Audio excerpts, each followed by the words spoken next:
SABC News economics reporter Liabo Setho is standing by for us in Sandton. A very good afternoon to Liabo. What else has emerged from that summit? Good afternoon, Nzinga. Yes, the first Buy Local Summit that is hosted by Proudly South African has, of course, explored a lot of issues with regards to localization. The whole aim of the campaign of the Buy Local Summit is to make sure that whatever is produced in South Africa is consumed in South Africa. We export it to other markets. But what we also need to find out is what is the role of local government in all of this. Earlier, the MEC for Economic Development in Gauteng, Mr. Pakstawu, did address the delegates and talking to them about the framework for local content, about what support they would give to small and medium enterprises. He joins me right now, Nzinga. Let's find out from him more about the framework. Mr. Tawu, thank you so much for making time to speak to us on Point. Tell us a little bit more about the local content framework that you are developing as a local government or your office. What is it intended to do, particularly for the small business sector? The Gauteng provincial government has adopted the local content framework as a means of implementing policy that had already been developed in the country. So if you look at the commitments that have been made by industry, government and civil society and labour with regards to local content, everybody committed that 75% of procurement should happen at the local level. All we are doing as the provincial government is to translate that into an implementation plan. We have identified products that have been designated for local content where all parties should buy directly only from those products. As designated products, we're profiling all of those. We're also looking at an additional list of products that would be manufactured locally, where we would buy directly from only locally produced products, so that we're able to accelerate economic development in our country. And if you think about it, this would require a lot of support from government, because not only are we talking about creating access to opportunities for enterprises, it is also to ensure that those enterprises are able to meet the required standards and needs of government. In this regard, we would be including programs around enterprise and supplier development, skills development, so that we're able to support these enterprises in participating in supplying products and goods to provincial government in the first instance. But we think we're not only procurers of goods. It is about a collective commitment as South Africans that we redirect the bulk of our resources, government, business, civil society, and everybody towards locally manufactured goods, and in that way spur the growth of our economy in South Africa. Yeah. These enterprises that you speak of are the same enterprises that face a myriad of challenges.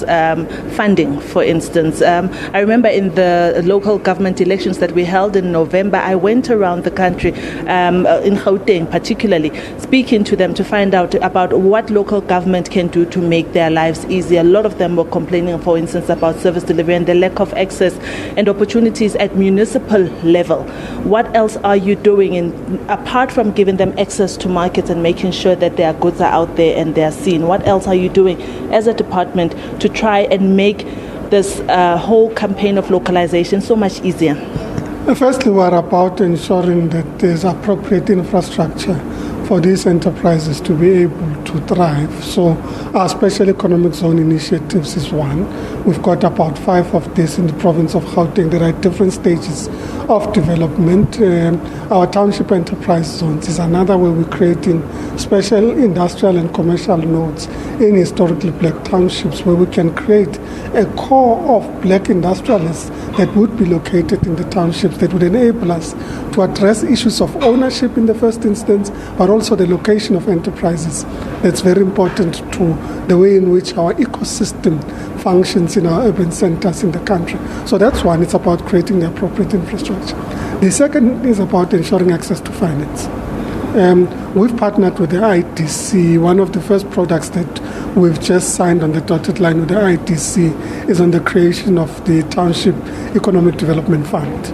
And the Township Economic Development Fund is dedicated to ensuring that those enterprises that are located in the township enterprise zones gain access to concessional funding, blended funding instruments, and we're able to facilitate that they are able to start up their enterprises. So it's a direct commitment working with the ITC of an initial 500 million and leveraging of partner agencies that are coming to the party currently under adjudication, so that it is through these intermediaries that these resources will be dispersed, and using their platforms and also their ability to bring in their own capital into this initiative that would enable us to increase the pool of funding available to enterprises. But that's one, it's looking at the townships, but we're also talking about a whole range of other financing programs, partnering with the IDC and others. MEC, one of the other important elements of the small business development is that there are a lot of people who have lost jobs throughout this past 2 years that we've seen COVID ravaging the economy, and there's a lot of people that are now starting to think entrepreneurially. What can I do? What can I sell? What can I create? What kind of programs are there in your department to help assist those upcoming, perhaps maybe working with the Department of Small Business and Development?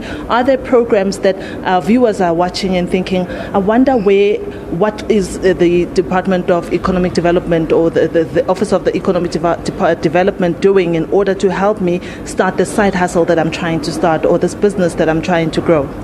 Well, there are a number of initiatives. The first, I think, is the innovation hub that we have as the province of Gauteng, located in Tshwane and linked to that what is called Ekasi Labs. And these are platforms from which people with innovations can come and say, this is my innovation, would support them in their innovation, would incubate their innovation, and would ensure market access to those innovations. So as people look at new products, and it's not always new, sometimes it's about, I want to be in an area where we produce, I'm trying to think quickly about whatever it could be, makeup, whatever it is that people want to produce. And they say, I'm seeing a niche here, we don't have enough local producers, I want to participate here. We create a platform for them through the Innovation Hub to be able to master the product that they have.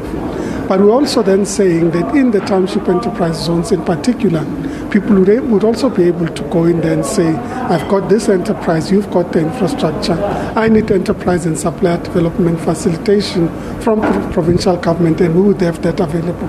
I need access to finance, and we would have that available at your doorstep.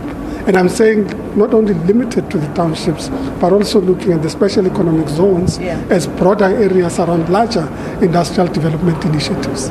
MEC Pakstow, thank you so much for making time to speak to us on Point. Really appreciate it. Thank you very much. That is the MEC for Economic Development in Gauteng, Mr. Pakstow, giving us the overview of the local content framework that he presented to delegates here at the Proudly South African Buy Local Summit and Expo. And he also detailed to us some plans that they as a department have in order to help small and medium enterprises, particularly those are based in Gauteng, in the form of innovations hubs and Gasi Labs, and trying to extend financing of whichever form, whether it's blended financing or grants.